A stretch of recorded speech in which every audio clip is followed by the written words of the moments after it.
When the master of Kung Fu and friendship was but a wee tot, I was visited by a kindly old man. To prepare me for the coming trials of life, he broke my arm in 17 places and dangled me off a mountain by my ankle. I can't tell you who I would be without these valuable lessons. So, let's get into part 2 of our series and talk about our mentors.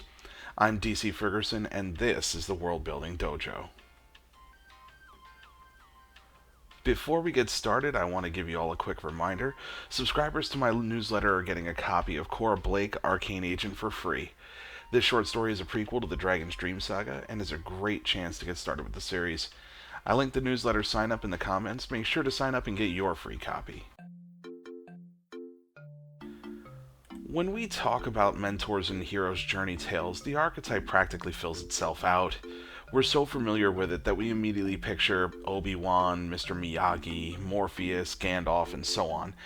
We know that they're an older, wiser sage that comes to inform the hero of their powers and their enemy, possibly delivering long exposition and giving information we wouldn't otherwise have.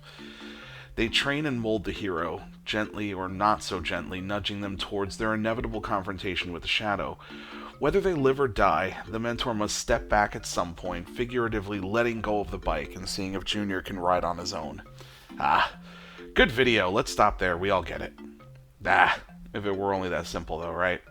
You know better than that.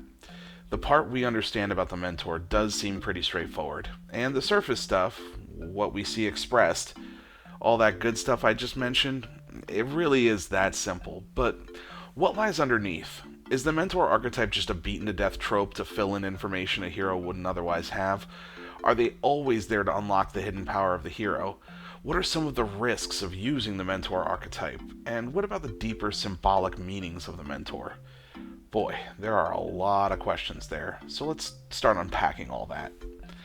Let's first get to the purpose of the mentor, what role they serve in the classic 3-act hero journey. The mentor is a figure that fills a role in the hero's life that's been missing, the reason that they were not exceptional before the start of the crisis. As we discussed in our last video, this can be due to a number of factors, such as their auspicious birth or their tragic backstory. So, the hero either begins to display their power and the mentor seeks them out, or the hero needs greater power and seeks out the mentor. The versatility of this moment is pretty wide, as even getting to the mentor to agree to train the hero can be a trial unto itself, as we see with Tyler Durden here in Fight Club. Wannabe initiates line up outside the door of his home, only to be forced to stand still, waiting days at a time without rest while being berated and told they should leave. Once we have the mentor's agreement, however, we also want to show the reciprocal relationship. What's that? Well, let's talk about it. Mentors are not dragging their retired behinds out of a life of fishing and watching TV out of the goodness of their hearts. I mean, they can, but that is surely a path along the cliche-ridden road to fairy tale land. We'll talk about Pitfalls later, but for right now, we're focused on depth and character development. Doing so means our mentors need to have a reason to step out of retirement. It can be as simple as finding the hero to finish what they started, such as Obi-Wan's relationship with Luke in Star Wars. However, we do want to be careful here. If you look at Star Wars in a big picture, Obi-Wan's plans to go to the Death Star, save Leia, and face Vader involved bringing Vader's naive son along for the trip. Not only was he grossly underprepared, but the possible backfire of such a plan is that maybe Vader sees Luke, informs him that he's Luke's father, and tells of the power of the dark side, and Luke immediately flips and kills Obi-Wan himself. Now, obviously none of this happens because Luke has a heart of gold and he wants to embrace the light and yada yada yada. But the possibility was there, and Obi-Wan, from a certain perspective, is using Luke to finish cleaning up the mess he'd made. You know what, though? Even if that were true, that's okay. Again, unless you're writing a fairy tale, perfect morality doesn't need to exist in your world. Like the real world, it can be clouded in shades of gray. If Obi-Wan's true motivation for bringing Luke was completely self-serving, but Luke got his training anyway, then it still serves the story's purpose. So, now we're going to get into a deep cut for this week, and that's the 2004 Academy Award-winning film Million Dollar Baby. So, it's not that deep a cut. but it's a deep cut nonetheless. So, Clint Eastwood plays Frankie, our mentor and a boxing coach at a gym in LA. Our main character is Maggie, a waitress who wants to train as a boxer. We have the reluctant mentor thing going on here. He practically wants nothing to do with her, but she's a natural, and as he trains her, she begins to rise up in the amateur circuit and becomes a force to be reckoned with. But Frankie's relationship with Maggie goes from, hey, she's pretty good, to Maggie becoming a stand-in for the relationship Frankie has with his estranged daughter. He becomes like a father to her, and she becomes the daughter he never had. Their bond, their relationship grows closer as she begins to fill this void in his life that, while self-serving on the surface, is completely reciprocal because of the love he has and shows her. I recommend this film highly, although I can promise you this film is real close to the top of my top 5 list of movies so painful you can only watch them once. So, fair warning. As you can see, though, the mentor doesn't have to be doing anything out of the goodness of their heart. They need only be invested for the most surface of reasons. Then we can develop them further by the bond that they create with the hero. We touched on this a little bit in the overview episode, but let's get a little deeper. The mentor archetype is, at its heart, a symbolic representation of the generation before our hero. There is an inherent lesson here just by virtue of that alone, and that is to listen to the wisdom of your elders. Many times, mentors live with deep regret for that which they could not fix. Passing their knowledge to the new generation, they seek to right the wrongs they've witnessed, giving the future a better chance than they did. This is a common theme with heroes' journey tales. As we see it with Obi-Wan and Gandalf, the mistakes and unfinished business of their past come back to haunt them, and they sacrifice their lives to give the hero a chance to flee and grow powerful enough to one day defeat them. It isn't exclusively a one-way street, however. The virtue of passing on this knowledge is also impressed in these on the older generation to become mentors. For example, Obi-Wan was described as a hermit, and he was willing to pass on his knowledge when Luke sought him out. So we understand that these tales also can serve as reminders to our cranky hermit elders to not hide away from the tribe for the rest of their days, lamenting the mistakes of their past. It says there is still some good that they can be, some difference they can still make. For many of these mentors, coming out of retirement and seeing their protege bloom is a second chance at life, a second chance at parenthood, or a second chance to fix their mistakes. When the mentor has taught them everything they have to learn, they often sacrifice themselves, but not always. In some cases, it's just a passing of the torch to the hero, and there is a lot of symbolism in that as well. The mentor is a relic of the old age. The old age is dying, the writing is on the wall. This new hero is rising up, and he is a harbinger of the new age, a time when the shadow that has been cast over the land will be no more. So, the big picture aspect of this dynamic is that we're looking at letting go of the past and embracing the change that is the future. The mentor's role here is that they get a hand in shaping that future by making sure the hero doesn't throw out the baby with the bathwater.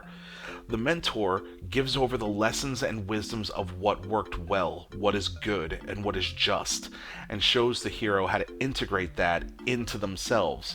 So this new age is in good hands because it takes the best of us with it and leaves behind our mistakes. With that understanding, as I've said before, the gravity of the mentor increases quite a great deal. Because of their relationship to the hero and the amount of time that they share, this is often a major character, and I highly recommend acknowledging that gravity. Now, we've established what the mentor is and what they can do. Let's talk about the pitfalls. I can't stress this enough. Mentors really are there to unlock the hero's true potential, and they really are there to fill in backstory that the hero might not have otherwise had access to. But they can be used as a crutch too, and that's dangerous.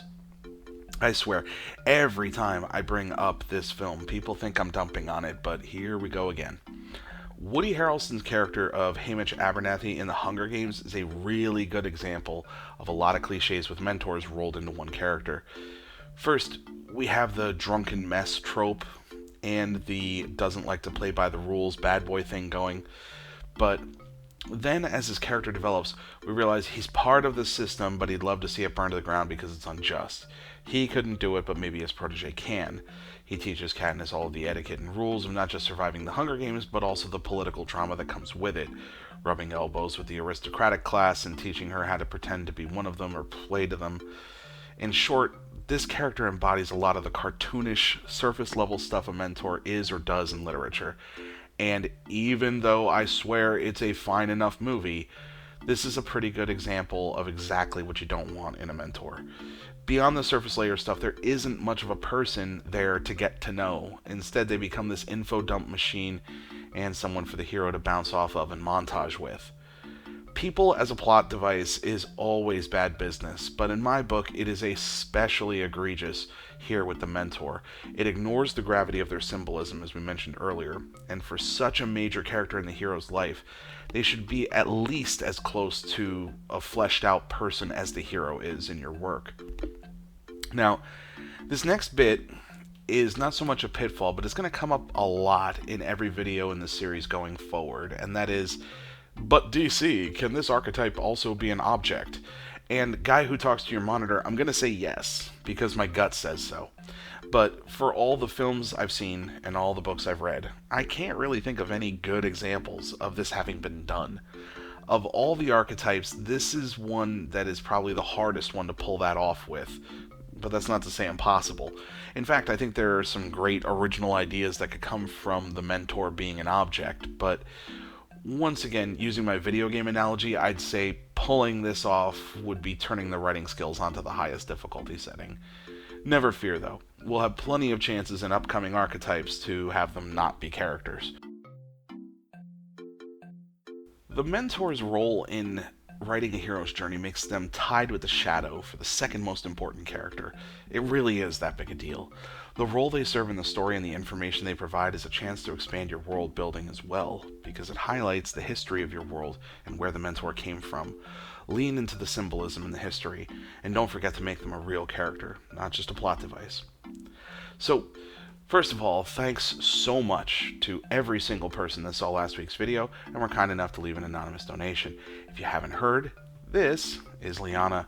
This beautiful lady is my little girl and one of the most important people in my life.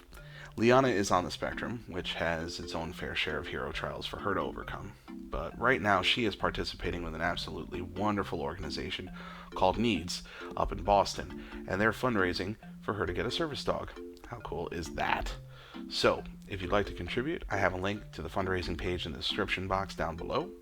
Also, while you're down there, don't forget to sign up for my newsletter. The link is down there too.